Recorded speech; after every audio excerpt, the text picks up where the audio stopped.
L'agent de l'arrière droit de l'Inter Milan Denzel Dumfries serait en Angleterre pour des entretiens avec un trio de clubs de Première Ligue sur un éventuel transfert en janvier. Selon la Gazzetta dello Sport, des discussions ont déjà eu lieu avec Manchester United, Chelsea et Newcastle, bien qu'un déménagement à Old Trafford semble être le plus probable à ce stade. L'agent de Denzel Dumfries, Rafaela Pimenta, cherche à obtenir un transfert pour l'international néerlandais, soit ce mois-ci, soit cet été.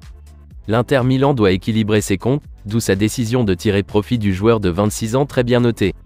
Et tandis que les géants italiens n'ont encore reçu aucune offre officielle, le fait que des pourparlers aient lieu montre qu'il existe une volonté de conclure un accord avant la date limite de mardi soir. Le joueur de 26 ans est sous contrat jusqu'en juin 2025, mais est prêt à passer en Première Ligue à l'avenir.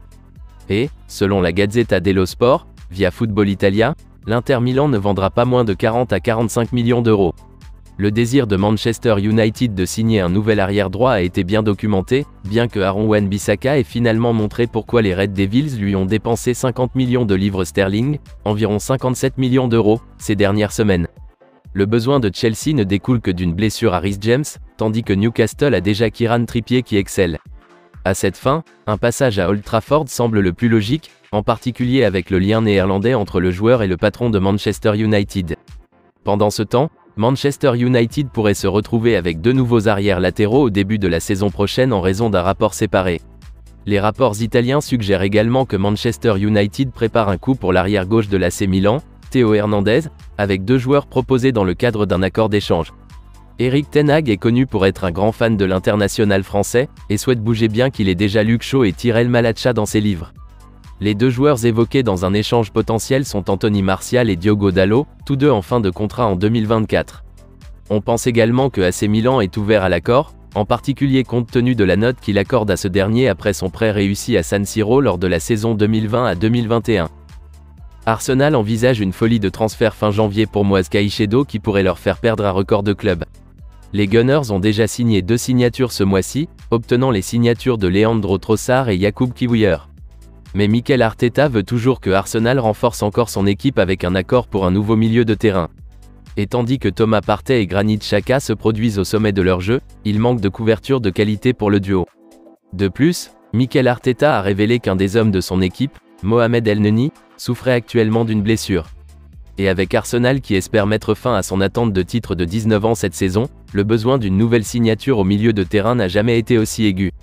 Ils sont liés à des mouvements pour Declan Rice et Martin Subimendi, bien que les deux accords devront attendre jusqu'à l'été. En effet, plutôt séduisant, Declan Rice a apparemment donné sa parole à Arsenal sur un déménagement estival à Emirates. Cependant, il pourrait avoir plus de joie maintenant à poursuivre un accord pour la star de Brighton Moise Caicedo. Le colosse du milieu de terrain s'est imposé comme l'un des acteurs phares de la Première Ligue à son poste. Et cette forme l'a vu fortement lié au déménagement à Chelsea et à Liverpool. Cependant, le Daily Telegraph affirme que Arsenal est prêt à faire son choix pour l'Équatorien avant la fermeture de la fenêtre. Brighton impose un prix prohibitif de 100 millions de livres sterling, environ 114 millions d'euros, à la star pour tenter de dissuader ses prétendants. Cependant, le Télégraphe estime que les Seagulls céderaient si une offre d'une valeur de 75 millions de livres sterling, environ 85 millions d'euros, était déposée. Cela représenterait un contrat record de club pour les Gunners s'ils le débarquaient. Fabrizio Romano suggère également que Arsenal est enthousiaste. Il a tweeté « 3 clubs explorent l'accord avec Moise Caicedo après la déclaration de nouveaux agents. Chelsea, Arsenal et Liverpool sont informés de la situation, comme révélé lundi. Brighton n'a pas l'intention de vendre à moins qu'ils ne reçoivent une proposition vraiment énorme. Aston Villa est prête à explorer un accord pour signer l'attaquant de Chelsea, Pierre-Emerick Aubameyang, bien que tout accord doive attendre l'été. L'ancien attaquant d'Arsenal se retrouve à un carrefour majeur de sa carrière après que son transfert à Chelsea ait mal tourné. Après y avoir déménagé cet été depuis Barcelone, il se retrouve maintenant à lutter pour un maillot régulier sous Graham Potter. Et des spéculations ont émergé suggérant que le joueur de 33 ans est si mécontent qu'il veut retourner à Barcelone.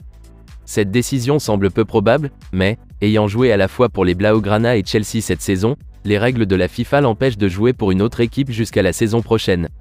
Maintenant, selon The Athletic, le patron d'Aston Villa, Unai Emery, souhaite retrouver Pierre-Emerick Aubameyang cet été. Aston Villa est à la recherche d'un nouveau numéro 9, après avoir permis à Danny Ings de partir pour West Ham.